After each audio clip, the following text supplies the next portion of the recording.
আসসালামু আলাইকুম, কেমন আছেন সবাই? আশা করি আলহামদুলিল্লাহ সবাই ভালো আছেন। আমি আলহামদুলিল্লাহ ভালো আছি। আজকে আপনাদের সাথে কয়েকটি বিষয় একটু তুলে ধরি, হয়তোবা আপনারা অনেকে বুঝবেন। তো এই বিষয়গুলো তুলে ধরলে আপনাদের অনেকের উপকার হবে। যে বিষয়গুলো অত্যন্ত জরুরি জানার, যে পোল্যান্ড বা ইউরোপের ভিসা কেন দিচ্ছে না, বা নাকি আমাদের কারণে বিষয়গুলো হচ্ছে না, এটার মূল মাস্টার মাইন্ড কারা? আমরা নিজেরাই, নাকি এম্বাসি বা ইউরোপিয়ান ইউনিয়ন আমাদেরকে ভিসা দিচ্ছে না? অলরেডি আপনারা জানেন, ইউরোপিয়ান ইউনিয়ন বিভিন্ন দেশ বাংলাদেশিদেরকে ওয়ার্ক পারমিট দিতে না করছে। এর মধ্যে অন্যতম হচ্ছে ক্রোয়েশিয়া ইউরোপিয়ান ইউনিয়ন থেকে বলা হচ্ছে যে ওয়ার্ক পারমিট যেন না ইস্যু করা হয়। তো এরকম যদি প্রত্যেকটা দেশেই নিষেধাজ্ঞা হয়, বা এরকম প্রত্যেকটা দেশে যদি চাপ দিয়ে দেয়, তাহলে শেষ পর্যন্ত কিন্তু অন্য দেশগুলো তো ইউরোপে প্রবেশ করা খুবই কঠিন হয়ে যাবে।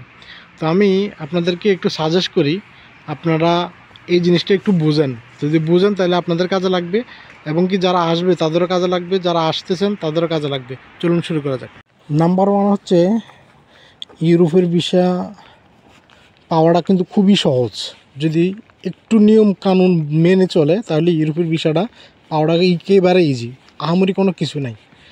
ভিসা পাওয়ার জন্য আপনাকে যে প্রসিডিউরগুলো ফলো করতে হবে, চেকলিস্ট অনুযায়ী আপনাকে যে যে ডকুমেন্টগুলো চাইছি, আপনি যদি ওই ডকুমেন্টগুলো প্রপারলি দেন, ইনশাল্লাহ অবশ্যই ভিসা পাবেন। এখন আমরা করি কি, আসলে প্রপারলি ডকুমেন্টগুলো দিই না। আমি সাপোজ একজনকে বলি, ভাই একটা সুন্দর করে একটা সিভি বানাই দেন, আপনার ফাইলটা যেন আমরা জমা দিতে পারি।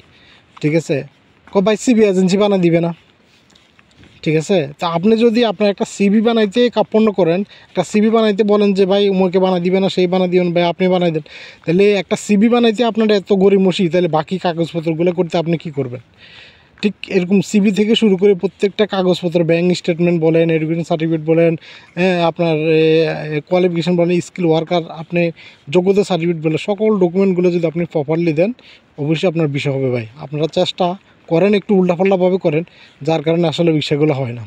ঠিক আছে, আর মধ্যপ্রাচ্য থেকে যারা চেষ্টা করে, তারাও একটু উল্টাপাল্টা চেষ্টা করে, যার কারণে অনেকে রিজেক্ট হয়। কিন্তু বেশিরভাগই ইদানিং কিন্তু মধ্যপ্রাচ্য থেকে মোটামুটি ভালো ভিসা হচ্ছে এবং ভালো লোক আসতেছে।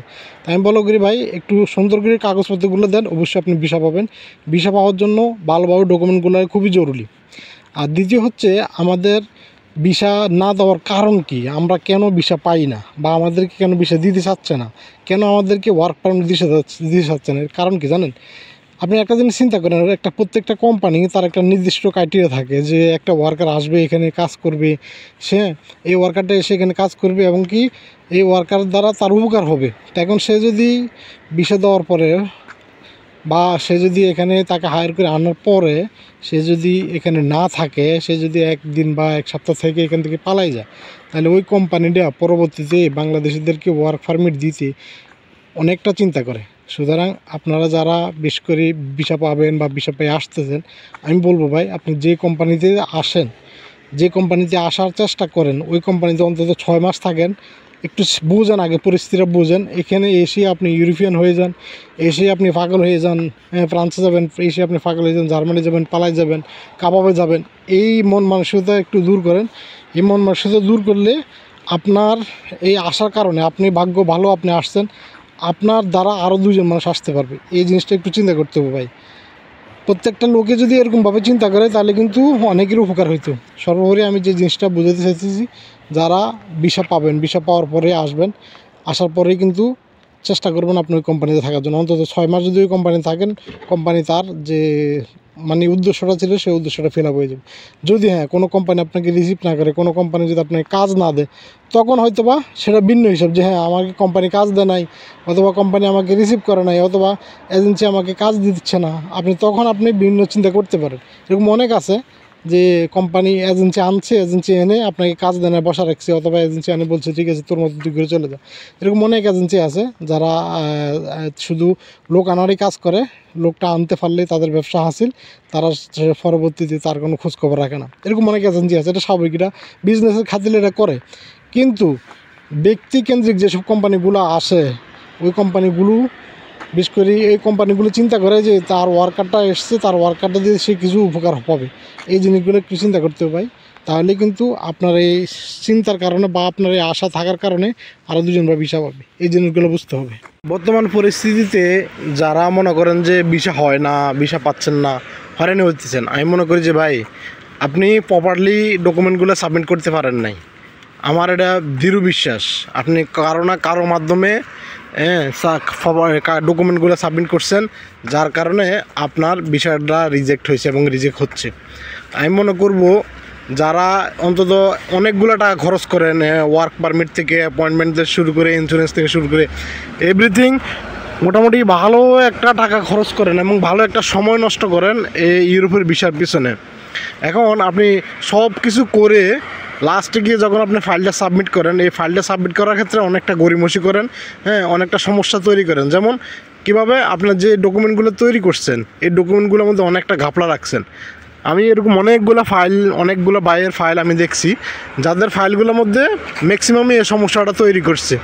তো আমি বলবো আপনারা ভিসা পাওয়ার জন্য, আপনি যদি ভিসা পাইতে চান তাহলে আপনাকে অবশ্যই সঠিক ডকুমেন্টগুলো এবং কি যে ডকুমেন্টগুলো আসলে সত্য বাস্তব আছে এই ডকুমেন্টগুলো তৈরি করবেন। আপনার যে ওয়ার্ক পারমিট আসছে, যে কাজের উপর ওয়ার্ক পারমিট আসছে, ওই কাজের বাইরে অন্য কোনো ডকুমেন্ট দেওয়ার চেষ্টা করবেন না। আপনার চেকলিস্টে যে ডকুমেন্টগুলো চাইছে, আপনার রিকোয়ারমেন্টের যে ডকুমেন্টগুলো চাইছে, আপনার সেই ডকুমেন্টগুলো সাবমিট করবেন, ইনশাল্লাহ ভিসা হবে। সর্বোপরি ভিসা হলেই আমাদের কারণেই আমাদের ক্ষতি হচ্ছে। আমি মনে করি ভাই আপনারা আসার পরে কোম্পানি পরিবর্তন না করে যে কোম্পানিতে আসবেন ওই কোম্পানিতে থাকার চেষ্টা করেন, ইনশাল্লাহ দেখবেন আপনি থাকলে আরও 2 জন ভাই আসতে পারবে। তো সর্বোপরি আমার এই ছোট্ট বাণীটার মাধ্যমে আমি সবাইকে এই জিনিসটা রিকোয়েস্ট করতে চাই, যারা ভিসা পান আসেন। আমি দেখছি অনেক ভাই ভিসা পাওয়ার পরে ইদানিং বিশেষ করে আপনার ক্রোয়েশিয়া, লাটভিয়া, ইস্তোনিয়া, রোমানিয়া এসব দেশ থেকে অনেক ভাই পোল্যান্ড আসতেছে। তাই মনে করি ভাই এটা খুবই খারাপ, আপনারা এটা করবেন না। এটা করার কারণে আরও অনেক ভাই যারা বসে আছে ওয়ার্ক পারমিট নিয়ে বা যারা ওয়ার্ক পারমিটের জন্য অপেক্ষা করতেছে তারা আসতে পারবে না। আপনার এই সিদ্ধান্তের কারণে অনেকের ক্ষতি হচ্ছে। সুতরাং এই সিদ্ধান্তটা না নিয়ে নিজে যেমন উপকৃত হয়েছেন আরও 2 জনকে উপকৃত করেন। আরও 2 জন ভাই আসুক, আমরা সে আশাটা করি। সর্বোপরি এই ব্যক্তটা করি। সবার কাছে বিদায় নিলাম। আসসালামু আলাইকুম রহমতুল্লাহ।